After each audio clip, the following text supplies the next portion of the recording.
Hello అండి. అందరూ ఎలా ఉన్నారు? మేమైతే బాగున్నాం. మీరు బాగుండాలని మనస్ఫూర్తిగా కోరుకుంటున్నాను. ఈ వీడియో వచ్చేటప్పటికి ఒక సండే వ్లాగ్. నేను రీసెంట్‌గా వ్లాగ్ చేద్దామని ఇలా అయితే ట్రై చేశాను.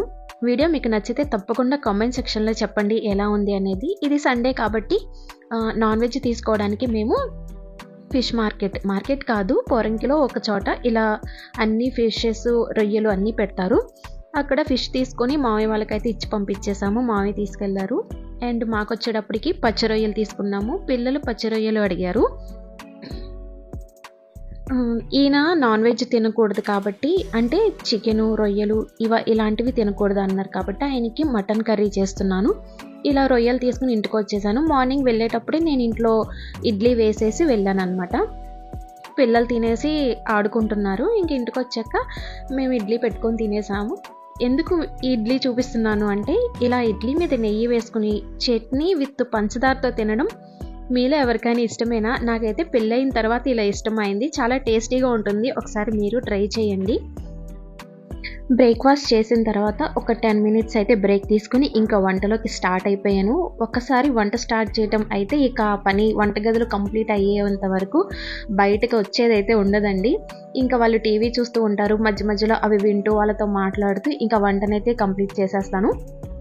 రొయ్యల్ని వాళ్ళు మనకి చేసేస్తారు, కానీ మనం చాలా శుభ్రం చేసుకోవాలి అండి. నేనైతే ఫస్ట్ ఇంటికి తీసుకురాగానే ఒక గిన్నెలో వేసి ఒక 3 to 4 టైమ్స్ నార్మల్గా వాటర్తో అయితే వాష్ చేసేస్తాను. అలా వాటర్తో వాష్ చేసిన తర్వాత ఇట్లా రొయ్యలకి ఒక్కొక్కటి విడివిడిగా తీసి చూస్తే మనకి ఈజీగా అర్థమైపోతుంది. చూసారా, వీడియోలో చూపిస్తున్నట్లు రొయ్యలకి ఇంకా పైన పొట్టు ఉంటుంది. సో అలా విడివిడిగా తీసుకుంటూ ఎక్కడైనా ఇట్లా వెన్ను కూడా కనిపిస్తే నీట్గా తీసేస్తాను. అవి కనిపిస్తూ ఉంటే చూడడానికి అంతగా బాగుండదు. చిన్న రొయ్యలైనా సరే మ్యాక్సిమం తీసేస్తాను అన్నిటికీ. ఒక్కొక్క రొయ్యనైతే నీట్గా తీసి మళ్ళీ వేరే వాటర్లో వేసుకుంటూ కడిగితే చూసారా ఎంత వేస్టేజ్ అయితే వచ్చిందో. సో మనం ఇంటికి తెచ్చుకున్న తర్వాత శుభ్రంగా కడుక్కోవాలి. అఫ్కోర్స్ అందరూ కడుక్కుంటారు, బట్ నేను ఎలా చేస్తాను అనేది మాత్రమే నేను చెప్తున్నాను. ఇట్లా అన్నీ మొత్తం వేస్ట్ అంతా తీసేసిన తర్వాత ఉప్పు, పసుపు అయితే వేసి మళ్ళీ మంచిగా వాష్ చేసుకోవాలి. ఎందుకంటే ఆ నీచు వాసన అనేది రాకుండా ఉంటుంది. గట్టిగా ప్రెస్ చేసేయకుండా జస్ట్ పైన అలాగా ఒక 1 minute వరకు ఉప్పు, పసుపు వేసి బాగా రుద్దాలి వాటిని. అంటే చెయ్యిని అలా కలపాలన్నమాట రొయ్యలతో. అది అయిపోయిన తర్వాత మళ్ళీ వాటర్తో ఒక 4 టైమ్స్ మంచిగా వాష్ చేసుకుంటే సూపర్గా రొయ్యలు అయితే మిలమిలా మెరుచుకుంటూ వస్తాయి అన్నమాట. అట్లా వీటిని ఒక చెట్టులోకి తీసేసుకొని నేనైతే పక్కన పెట్టేసుకున్నాను. ఇట్లా చేయటం వల్ల ఏంటంటే నీసు వాసన అనేది అస్సలు రాదండి. రొయ్యలకి చాలా ఫ్రెష్గా బాగుంటాయి. ఇంకా రొయ్యల వాసన అంటే మనకి తెలిసిపోతుంది కదా. సో అందుకని ఇక వెంటనే అవి వాష్ చేసిన గిన్నెల్ని వెంటనే మళ్ళీ లిక్విడ్ వేసేసి వాష్ చేసేస్తున్నాను. లేకపోతే మళ్ళీ ఈ స్మెల్ మిగతా వాటన్నిటికీ స్ప్రెడ్ అయిపోతుంది. కిచెనే కాదు, ఇల్లు కూడా రొయ్యల వాసన వచ్చేస్తుంది. అంటే రొయ్యల వాసన కూర ఒక రకమైన స్మెల్ వస్తుంది కదా, కానీ పచ్చి రొయ్యల వాసన ఇంకో రకంగా ఉంటుంది. అందులో ఇవి ఐస్లో పెట్టినవి కాబట్టి ఇంకా వాసన వస్తాయి. సో అలా వాటిని వాష్ చేసి పక్కన పెట్టేసి స్టవ్ వెలిగించేస్తున్నాను. చూసారా, నేను మర్చిపోయాను. ఇక్కడ నేను గ్యాస్ బండ ఆఫ్ చేశాను. ఇంకా అట్లా పొయ్యి మీద పెట్టేశాను. అండ్ ఈ రొయ్యల్ని మనం ఉడికించుకోవాలండి. కొంచెం ఉప్పు, పసుపు వేసి బాగా వీటిని ఆవలించడం అంటారు. ఆవలించడమో ఏదో అంటారు. మొత్తానికి నేనైతే ఫుల్గా ఇందులో వచ్చే వాటర్ అంతా ఎగిరిపోయే వరకు నేను వీటిని బాగా ఉడకపెట్టేస్తాను. ఇట్లా ఉడకపెట్టేసి మనం 1 month వరకు కూడా ఫ్రిడ్జ్లో పెట్టుకొని ఎప్పుడు కావాలంటే అప్పుడు వాడుకోవచ్చు. బట్ మనకి ఇక్కడ ఎక్కువ దొరుకుతాయి కాబట్టి అంత అవసరం ఉండదు. ఈ ప్లేట్ని గమనించారా? ఇది మా అమ్మకి వాళ్ళ అత్తగారు ఇచ్చారు, అంటే మా నాయనమ్మ ఇచ్చారు. అప్పటి నుంచి అలా మెయింటైన్ చేస్తున్నాం. నెమలి ఉన్నాయి, ఇలాంటివి పాతకాలం వాళ్ళకి ఎక్కువ ఉండేవి కదండి. నేను అలా కొన్నిటిని దాచుకున్నాను, మా నాయనమ్మవి, అమ్మమ్మవి. అందుకే చూపిస్తున్నాను. అండ్ అలా రొయ్యలు ఉడుకుతున్నప్పుడు ఇంకా మటన్ కూడా నేను శుభ్రం చేసేసుకున్నానండి. శుభ్రం చేసుకొని దీనిలో కొంచెం అల్లం వెల్లుల్లి పేస్టు, ఉప్పు, కారం, పసుపు, అలాగే కొంచెం ధనియాల పౌడరు. అండ్ మటన్లో ఎప్పుడైనా దాల్చిన చెక్కని 1 అంగుళం, అంటే మనం తీసుకున్న క్వాంటిటీని బట్టి కొంచెం దాల్చిన చెక్క వేసుకుంటే మటన్కి మంచి ఫ్లేవర్ వస్తుంది. ఒకసారి మీరు ట్రై చేయండి. అలాగే కొంచెం పుదీనా, కొత్తిమీర వేసుకొని ఆయిల్ కూడా వేసాను. ఇలా తిప్పుతూ ఉంటే ముక్క ఎగిరి కింద పడిపోయింది. మళ్ళీ దాన్ని తీసి వాష్ చేసుకుని ఎప్పుడైతే లేట్ అవుతుంది అనుకుంటే అప్పుడే ఇంకా లేట్ అయ్యే పనులు జరుగుతూ ఉంటాయి. ఇంకా ఆయిల్ కూడా వేసాను. వీటన్నిటిని ఒకసారి కలిపేసి మళ్ళీ ఒకసారి వాటర్ పోసుకొని ఉప్పు కారం అన్నీ చెక్ చేసి ఇంకా దీన్ని కుక్కర్లో పెట్టేస్తున్నాను. ఎందుకంటే కుక్కర్లో అయితే కొంచెం ఫాస్ట్గా అయిపోతుంది, మటన్ కూడా త్వరగా అంటే మెత్తగా ఉడుకుతుంది కాబట్టి మటన్ని కుక్కర్లో పెట్టేస్తున్నాను. ఇలా ఒక స్టవ్ మీద అన్నము, ఇంకొక స్టవ్ మీద రొయ్యలు ఉడుకుతున్నాయి. నాకు 4 బర్నర్ స్టవ్ అండి. 2 చిన్న స్టవ్లు ఉంటాయి, 2 పెద్ద స్టవ్లు ఉంటాయి. ఫస్ట్ అయితే రొయ్యలు పెద్ద స్టవ్ మీద పెట్టేశాను. మళ్ళీ కుక్కర్ చిన్న స్టవ్ మీద పెడితే అవ్వదు కదండి ఫాస్ట్గా, అందుకని మళ్ళీ ఈ రొయ్యల్ని వెనక్కి స్టవ్ మీదకి షిఫ్ట్ చేసి ఇక్కడ కుక్కర్ పెట్టాను. ఇక్కడ నేను నవ్వుతున్నాను, ప్లస్ మీకు కుక్కర్ మూత చూపిస్తున్నాను, మటన్ ఉడకలేదు. ఎందుకు మీకు ఏమైనా అర్థమైందా? నేను మటన్ కర్రీలో ఉల్లిపాయలు పచ్చిమిరపకాయలు వేయడం మర్చిపోయాను. ఏదో ఆలోచిస్తూ ధ్యాసలో ఉండిపోయి మర్చిపోయి కుక్కర్ పెట్టేశాను. వెంటనే గుర్తొచ్చింది, మళ్ళీ స్టవ్ ఆఫ్ చేసేసి కుక్కర్ మూత తీసి ఆనియన్స్ పచ్చిమిరపకాయలు కట్ చేసి మళ్ళీ వేసి మళ్ళీ కుక్కర్ పెట్టేశాను. ఏంటోనండి అప్పుడప్పుడు ఇలా జరిగిపోతూ ఉంటుంది. ఈ మధ్యన ఒక 4-5 months నుంచి ఇలా ఏదో ఒకటి డబల్ అనటం, లేదా ఇంగ్లీషో తెలుగులో ఒకటే వర్డ్ని వాడడం, నేను మా వారు ఇదే పని అయిపోతుంది. పిల్లలు కూడా నవ్వుతున్నారు, ఏంటమ్మా ఇట్లా మాట్లాడుతున్నారు, ఏంటి డాడీ ఇలా మాట్లాడుతున్నారు అని. ఏం చేస్తామండి, టైంను బట్టి ఇంట్లో పరిస్థితులను బట్టి అప్పుడప్పుడు అలా అయిపోతూ ఉంటుంది. మొత్తానికైతే నా వంట ఇలా సాగుతూ ఉంది. ఇంకా ఇలా అన్నీ ఒకటి కుక్కరు, ఒకటి రొయ్యలు, ఇంకొక దాని మీద అన్నం పెట్టేశాను. ఇంకా రొయ్యల కూరలోకి ఆనియన్స్ కావాలి కాబట్టి ఆనియన్స్ అయితే కట్ చేస్తూ ఉన్నాను. ఇవి కట్ చేసుకుంటూనే అక్కడ ఒక పక్క వంట చేస్తూ ఉంటూనే మళ్ళీ ఎక్కడెక్కడ సర్దుకుంటూ పైనవి కిందవి ఎక్కడ ఉండాల్సిన ప్లేస్లో వాటిని సర్దుకుంటూ మిగతా పని అయితే కానిస్తూ ఉన్నాను. మధ్య మధ్యలో వచ్చిన గిన్నెల్ని కడిగేసుకుంటూ పెట్టుకుంటూ ఇంకా ఇంతేనండి. అట్లా అన్నం అయితే అయిపోవచ్చింది. అండ్ కుక్కర్ని కూడా నేను మనం మటన్ తీసుకున్న దాన్ని బట్టి, అంటే బాగా ముద్దది అనుకోండి ఎక్కువ విజిల్స్ రావాలి. అండ్ అఫ్ కోర్స్ మన కుక్కర్ విజిల్ని బట్టి కూడా మనం ఎన్ని విజిల్స్ తెచ్చుకుంటే కుక్కరు మనకి రైస్ అయితే అదే కర్రీ ఉడుకుతుందో లేదో అనేది కూడా మనకు ఒక ఐడియా ఉంటుంది. కాబట్టి నా కుక్కర్ అయితే నాకు 6 విజిల్స్కి కర్రీ ఉడికిపోతుందని ఒక అంచనా ఉంది కాబట్టి నేను 6 విజిల్స్ అయితే రానిచ్చాను. అండ్ ఇప్పుడు ఏమైంది అంటే అన్నం మగ్గుతుంది. సో రొయ్యల్ని పెద్ద స్టవ్ మీదకి మార్చేసి రైస్ని చిన్న స్టవ్ మీదకి షిఫ్ట్ చేస్తాను. ఇప్పుడు రొయ్యల్ని హైలో పెట్టేసి ఉడికిచ్చేస్తాను, ఫాస్ట్గా ఉడుకుతాయి అండ్ త్వరగా కూడా వంట అయిపోతుంది అన్న ఆలోచనతో మళ్ళీ షిఫ్టింగ్ అనమాట. ఈ షిఫ్టింగ్లతోనే సగం జీవితం అయిపోయేలాగా ఉందండి. సో ఇంకట్లాగా అవి చేసుకుంటూ ఉండగా మధ్య మధ్యలో పిల్లలతో మాట్లాడుతూ అవి ఇవి క్లీన్ చేసుకుంటూ పని అయితే అట్లా చేస్తూ ఉన్నాను. విజిల్స్ చూసారా, మొత్తానికి ఒక 6 విజిల్స్ అయితే వచ్చినాయి. మటన్ కర్రీ అయితే సూపర్ టేస్టీగా వచ్చింది, చాలా చాలా బాగుంది. అండ్ ఈ మటన్ కర్రీలోకి నేను మా వారి ఈ మధ్యన ఎక్కువ బ్రౌన్ రైసే తీసుకుంటున్నారు. హెల్త్ బాగుంది దగ్గర నుంచి బ్రౌన్ రైస్ అయితే తీసుకుంటున్నారండి. సో సండే కదా బ్రౌన్ రైస్ ఎందుకు అనేసి రాగి ముద్ద చేశాను. నేను కూడా ఈ మధ్యనే అలవాటు చేసుకున్నాను, ఎలా చేయాలనేది కూడా యూట్యూబ్లోనే చూసి నేర్చుకుని ఆయన కోసం రాగి ముద్దనైతే చేస్తున్నాను. మధ్య మధ్యలో అప్పుడప్పుడు కొంచెం బలం కోసం. ఆయన చాలా వీక్ అయిపోయారండి జాండీస్ వచ్చిన తర్వాత. మీరు ఇంతకు ముందు నా వీడియోస్ ఏమైనా చూసారా? మా వారికి జాండీస్ వచ్చినాయని, దానికోసం కొంచెం ఎలా ఆయన దాని నుంచి రికవర్ అయ్యారు అనేది నేను ముందు వీడియోస్లో అయితే చెప్పాను, చూపించాను వీడియోస్లో. ఒకసారి మీరు వెళ్ళి చూడండి, నచ్చితే తప్పకుండా మా ఛానల్కి సబ్స్క్రైబ్ చేసుకోండి.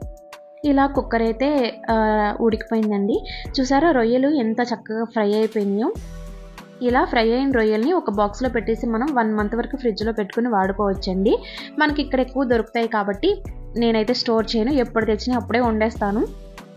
అలా ఇంకా వాటిని పక్కన పెట్టేసి స్టవ్ మీద ఒక చట్టు పెట్టి దానిలో కొంచెం 3-4 స్పూన్స్ ఆయిల్ వేసుకున్నాను. ఉల్లిపాయలు పచ్చిమిరపకాయలు కట్ చేసి వేసుకొని అవి మగ్గటానికి కొంచెం ఉప్పు అలాగే పసుపు లైట్గా వేసుకోవాలి. ఉప్పు కూడా తక్కువ వేసుకోవాలి, ఎందుకంటే మనం రొయ్యలు ఉడకపెట్టినప్పుడు ఉప్పు వేసాం కాబట్టి ఉప్పు అనేది చాలా జాగ్రత్తగా చూసుకుంటూ వేసుకోండి.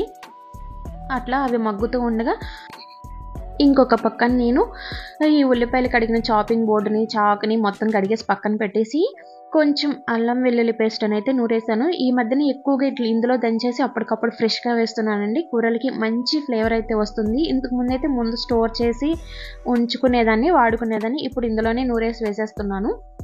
చూసారా మటన్ కర్రీతో ఇల్లంతా గుమ్మగుమ్మలు ఆడిపోయిందండి, చాలా బాగా వచ్చింది ఆ రోజు. కాకపోతే కొంచెం వాటరీగా ఉందనేసి నేను మళ్ళీ ఒక గిన్నెలోకి షిఫ్ట్ చేసి కొంచెం ఆ వాటర్ అంతా ఎగిరిపోయే వరకు ఉడకపెట్టుకుంటున్నాను. ఈలోపు ఈ రొయ్యలను కూడా ఒక పక్కన చూసుకుంటూ, రొయ్యలు కాదు ఉల్లిపాయలు ఏగుతున్నాయి. ఇవి బాగా ఎంత అంటే బ్రౌన్ కలర్ ఎంత వస్తే రొయ్యల కూర అంత టేస్టీగా ఉంటుందండి. చాలా చాలా బాగుంటుంది. ఈ విధంగా మీరు ఒకసారి ట్రై చేయండి రొయ్యల కూరని. ఉల్లిపాయలు చూసారా మంచి బ్రౌన్ కలర్ వచ్చినాయి కదా. ఇప్పుడు ఇందులో రుచికి సరిపోయినంత అల్లం వెల్లుల్లి పేస్ట్ వేసి అది పచ్చివాసన పోయే వరకు వేయించుకోండి. తరువాత ధనియాల పొడి, అలాగే కారము, కొంచెం ఇంట్లో తయారు చేసుకున్న గరం మసాలా వేసాను. అలాగే తరిగిన కొత్తిమీర కొంచెం వేసుకుని ఇవన్నీ బాగా ఫ్రై చేయండి. అంటే పచ్చివాసన మనకి ఎక్కడ రాదు. ఇవి వేయించుతుంటే ఒక రకమైన మంచి స్మెల్ వస్తుందండి. అలా స్మెల్ వచ్చేంత వరకు ఒక 1 మినిట్ నుంచి 1.5 మినిట్ వరకు ఫ్రై చేసుకోండి. చేసుకున్న తర్వాత ఉడకపెట్టుకున్న ఈ రొయ్యలు తీసుకొచ్చి ఈ మసాలాలో వేసేసి ఒక 2 నిమిషాలు మీ సిమ్లో పెట్టేసి మగ్గనివ్వండి.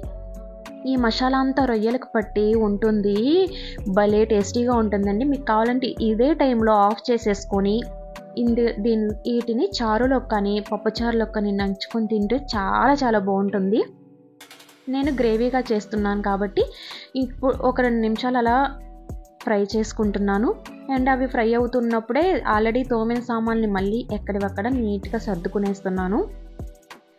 చూసారా, ఇట్లా బాగా మగ్గిన తర్వాత వాటర్ యాడ్ చేసుకోండి. మనకి ఎంత గ్రేవీ కావాలి అంటే అంతవరకు, అంటే ఒక గ్లాసు ఒక 250 ml వాటర్ని యాడ్ చేసుకొని మూత పెట్టేసి దగ్గరకంట మగ్గనివ్వండి. ఈ మగ్గటానికి ఒక 3 to 4 మినిట్స్ అయితే పడుతుంది. మీడియం ఫ్లేమ్లో పెట్టుకోండి. చూసారా పొగలు కక్కుతుంది కదా. రొయ్యల కూర అద్భుతంగా ఉంటుందండి. ఇట్లా నూనె చూడండి ఎంత బాగా తేలుతుందో. ఇలా నూనె తేలుతున్నప్పుడు మీకు కావాలంటే ఇంకొంచెం కొత్తిమీరని పైన గార్నిష్ లాగా వేసుకొని ఇంకా స్టవ్ ఆఫ్ చేసేసుకోవచ్చు. నేను కూడా ఇంకా ఆఫ్ చేశాను. మంచిగా తిన్నారండి పిల్లలైతే. ఆ రోజు ఎంత బాగా ఎంజాయ్ చేశారో రొయ్యల కూరని. అంతసేపు వంటగదిలో కష్టపడి వండిందంతా మర్చిపోయాను వాళ్ళు హ్యాపీగా తింటూ ఉంటే. ఇంకా అలా రొయ్యల కూర అయిపోయింది, మటన్ అయిపోయింది. ఇక నేను రాగి ముద్ద చేస్తున్నాను. దీనికోసం కుక్కర్లో బ్రౌన్ రైసే చేస్తున్నాను. కుక్కర్లో బ్రౌన్ రైస్ అయితే పెట్టేశాను. అది ఒక 8 to 9 విజిల్స్ వచ్చిన తర్వాత ఇంకా కుక్కర్లో ఆవిరంతా పోయిన తర్వాత మళ్ళీ ఒకసారి స్టవ్ మీద పెట్టి ఒక గ్లాస్ వాటర్ యాడ్ చేసుకున్నాను. ఈ వాటర్ కూడా ఒక బాయిల్ వచ్చిన తర్వాత రాగి పిండిని అందులో యాడ్ చేసుకుని మనకి ఎంత క్వాంటిటీ కావాలంటే అంత అండి. ఇంతే అని నేనైతే చెప్పట్లేదు. మనకి ఎంత క్వాంటిటీ అవసరం అవుతుంది అని మనకు ఒక ఐడియా ఉంటుంది కాబట్టి ఆ రాగి పిండిని అందులో యాడ్ చేసి మూత పెట్టేసుకోండి. మధ్య మధ్యలో ఈ మూతని తీస్తూ ఒక 3 మినిట్స్ అలా ఉడకనివ్వండి రైస్ వాటర్లోనే ఈ రాగి పిండిని కూడా. ఎందుకంటే బాగా ఉడుకుతుంది. ఇది ఉడికింది అని మనకు అర్థమైన తర్వాత స్టవ్ ఆఫ్ చేసేసి ఇంకా దీన్ని కింద పెట్టుకొని బాగా ఎంత వీలైతే అంత మెదుపుకోవాలండి. కొంచెం ఓపిక సిస్తే చాలా అవసరము రాగి ముద్ద చేయడానికి. ఇట్లా బాగా మీకు గుంట గరిట ఉంటే మంచిగా ఇట్లా స్మాష్ చేసేసుకోండి. లేదు అంటే పప్పు గుత్తితో కూడా చేసుకోవచ్చు. నాకైతే పప్పు గుత్తితో కంటే ఇలా గుంట గరిటతో స్మాష్ చేయడం బాగా ఈజీగా అనిపిస్తుంది చేస్తున్న కొద్దికి. ఇలా బాగా స్మాష్ చేసేసుకున్న తర్వాత ఒక ముద్దలాగా తయారవుతుంది. అప్పుడు ఒక గిన్నెలో ఒక చిటికెడు అంటే ఒక 1 స్పూన్ నెయ్యి వేసుకుని ఆ రాగి ముద్దని ఇట్లా రౌండ్గా తిప్పితే చక్కగా ముద్దల్లే వస్తుంది. అంతే అండి, రాగి ముద్ద అయితే రెడీ అయిపోతుంది. ఆ రోజు మా వారు చాలా హ్యాపీగా తిన్నారు. కాకపోతే అంత ఉడకపెట్టినా కూడా మటన్లో ఇంకా కొంచెం వాటర్ ఉండిపోయినాయి అని అన్నారు. కానీ హ్యాపీగా ఎంజాయ్ చేశారు. పిల్లలైతే ఫుల్గా తిన్నారు. ఆ రోజు హ్యాపీగా అయిపోయిందనమాట లంచ్ అయితే. ఇంకా ఈ మార్నింగ్ రొయ్యలు చేపలతో పాటు ఫ్రూట్స్ కూడా తీసుకొని వచ్చామండి. పిల్లల స్కూల్కి ఓన్లీ ఫ్రూట్స్ మాత్రమే వేస్తాము స్నాక్స్కి. ఇంకా వేరే ఏమీ తీసుకురానివ్వరు. ఫ్రూట్స్ ఆర్ ఇంట్లో చేసినవి ఏవైనా స్నాక్స్ మాత్రమే పెట్టనిస్తారు. అందుకని ఇక 1 వీక్ సరిపోయిన ఫ్రూట్స్ అన్నీ తీసుకొచ్చేస్తాము ఒకే రోజు. అవి 1 వీక్ అంతా వస్తాయి అన్నమాట. అవి అయిపోయిన తర్వాత మళ్ళీ తెచ్చుకోవటమే. ఇట్లా అన్నీ తెచ్చుకున్న కాయలన్నిటిని నీట్గా సెగ్రిగేట్ చేసుకొని అన్నీ సర్దుకున్నాను. అండ్ ఈ మధ్యన అరటిపళ్ళు బాగా పాడైపోతున్నాయి. ఏం చేయాలి అని ఆలోచిస్తూ ఉండగా నాకు ఇట్లా ఒక ఐడియా వచ్చింది. ఒక తాడు తీసుకొని ఇట్లా వంటగదిలో ఉన్న కబోర్డ్ హ్యాండిల్కి వీటిని తగిలించేశాను. చిన్నప్పుడు కూడా మనం బయట తీగల మీద అలా వేలాడేసేవాళ్ళం. అప్పుడు కాయకి ఒకదానికొకటి బరువు పడకుండా మంచిగా ఉండే కదా. అట్లా నాకు ఐడియా వచ్చింది. వెనకాల తాడు మీద తగిలిద్దామంటే మాకు కోతులు గోల ఉందండి. కోతులు ఎక్కడొచ్చేసి పాడు చేస్తాయో అనేసి ఇంకా అలా ఎక్కువ పాడైపోతున్నాయి కాయలు. తినేలోపే మెత్తగా అయిపోతున్నాడు కాయలు. అందువల్ల ఇట్లా ఆలోచన వచ్చి కట్టాను. మీకు బాగా నచ్చిందా? నచ్చితే కామెంట్ సెక్షన్లో కామెంట్ చేయండి. అండ్ ఈ వీడియో ఎలా ఉంది అనేది తప్పకుండా కామెంట్ చేయండి. వీడియో మొత్తం చూసారా? చూస్తే ఎక్కడ మీకు ఏ కర్రీ బాగుంది అనేది నాకు కామెంట్ చేయండి. అలాగే మన ఛానల్కి సబ్స్క్రైబ్ చేసుకోండి. నచ్చితే వీడియోకి లైక్ చేయండి. అండ్ ఇంకొక వీడియోతో మళ్ళీ అయితే మీ ముందుకు వస్తాను. అంతవరకు బాయ్ బాయ్.